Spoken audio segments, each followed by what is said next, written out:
Welcome back to the wood shop, everybody. I'm Jim Viebrock with Maintenance Minute, and we're going to have some fun today. We're going to make these real wood sign blanks for those of you who have vinyl cutters. Let's get started.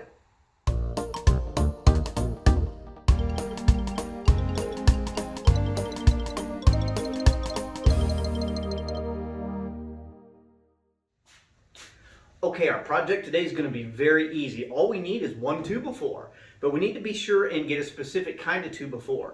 When we go to the big box retailer, we want to look and make sure that our 2x4 is straight as we look down the profile of it. They grow these trees so fast today that it's easy to find one that's crooked. You also want to find one that is a true 8-foot long. You might find at your big box retailer one that is 92 5/8. That's going to be a stud length stud. We want one that is actually 8 foot long, a full 96 inches. The reason for that is because our sign blank is just under 12 inches across. So it's actually 11 7/8. I make them that way so that they fit inside the shipping box.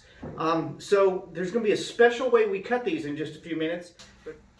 Okay, the first thing we want to do is modify our 2x4 just slightly. So I've taken my small field table saw. This is a great little saw. You can buy them at your big box retailers. They range from $150 to $350 depending on which saw you choose. I could use my big professional table saw, but we just moved into this space and I don't have it completely set up just yet. So we're going to use this saw, and most likely if you're watching this video, this is the type table saw that you'll have at your disposal. So back to our 2x4. You will notice that it has rounded edges on it, and we don't want any of these rounded edges to show on our finished project, so we're going to cut those off. So what you need to do, since the 2x4 is actually 3.5 inches wide, set your fence to 3 3/8. Now to do that, you'll look at your saw blade and you'll see that it has one tooth pointing this way and another tooth pointing this way, alternating, and that's called a kerf. So you're going to find the tooth that is facing the fence, and that's where you're going to measure from, because that's the minimum where it will cut. So we're going to set it at 3 3/8. You measure both front and back side of the blade with the tooth that is facing the fence, and once you have that, then you lock your fence down. The next thing you're going to want to do is make sure that your blade only comes up above the workpiece by about the height of the teeth themselves. So after that, you're pretty much ready to go. I suggest that safety is always a factor. Wear some kind of eye protection and hearing protection if your saw is loud. But I'm going to cut this for you, and then we'll move on to the next step.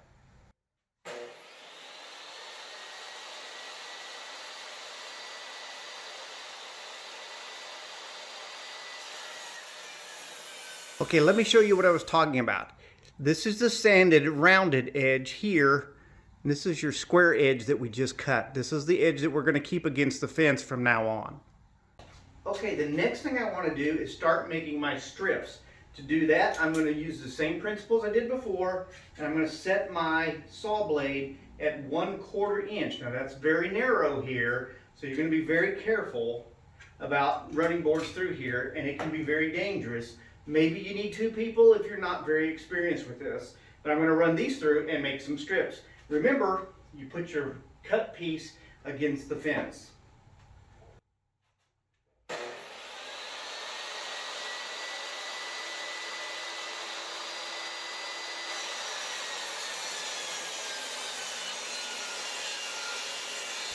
Okay, now we're ready to start cutting our slats down to the right length. Earlier I told you that the panel was approximately 12 inches. It's actually going to be 11 7/8. The reason for that is if I cut this at the 12-inch mark all the way down through here, my 8th piece will be short. So what I'm going to ask you to do is break a rule. Ordinarily, you would bring your saw down and you would cut on the left-hand side of the line, leaving a full 12-inch piece. But today, I'm going to ask you to be a rebel. And we're going to ask you to slide that down and cut on the right-hand side of the mark. The reason for that is by the time we get down to the end, we will have 8 pieces that are all 11 7/8. They'll all be the same length, and there's no waste of our 2x4 that way. So I'm going to cut this for you. Like that. And I'm going to repeat this process all the way down the line. I'm also going to show you here in just a second how to cut multiples.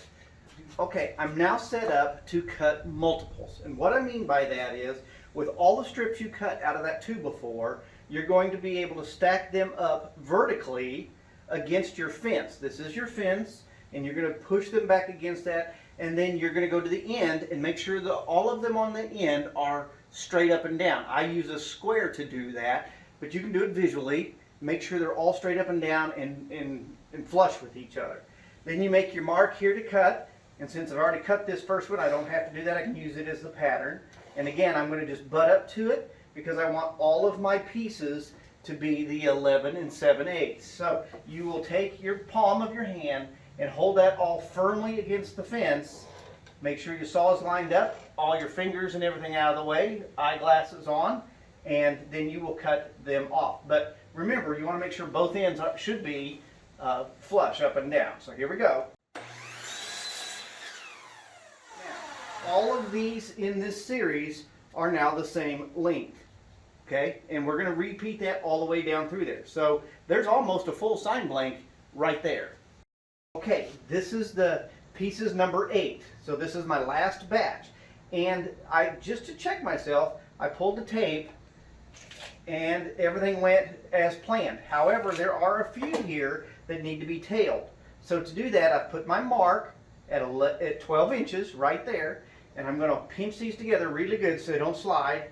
I'm going to turn them around, hold them tightly against the fence, line up my saw, and then I'm just going to trim them off so that they're the same as the other. Okay, so this is our finished prototype again. So what I'm going to do, this is the 11 7/8 this way, and then it's going to be 15 inches across this way.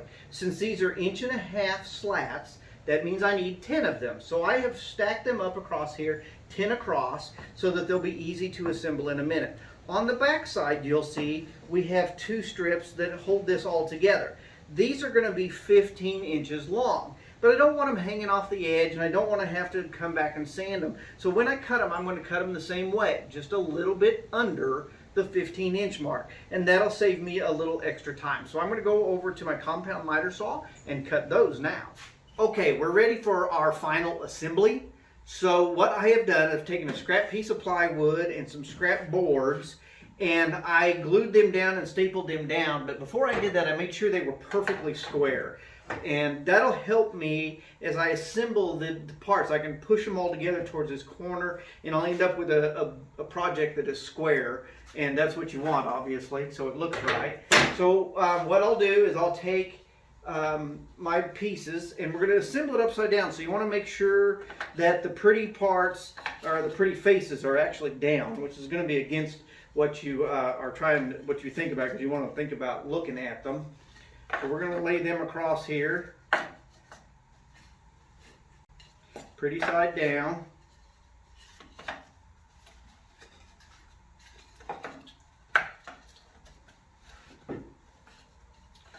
Like that. And then I've got a scrap piece. Looks like I need one more. Take a scrap piece and put down like that. And here's one of these stiles that we cut to hold the back together. And so I'm going to take and run a bead of glue down through here, and I'm going to place it on the piece. I'm going to center it up just a little bit because we cut it just short, so you want to center it up.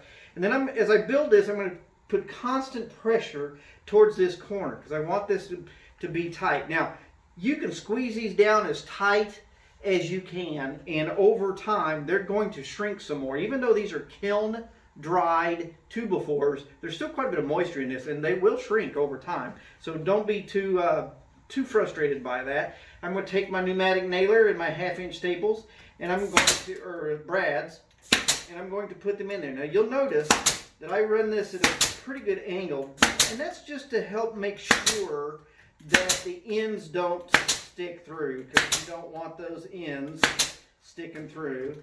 And I put 2 per board. The glue will actually hold this in the end, but I don't have time to leave them in some kind of a joint. That's why you put the the bad side up because that knot popped out of there.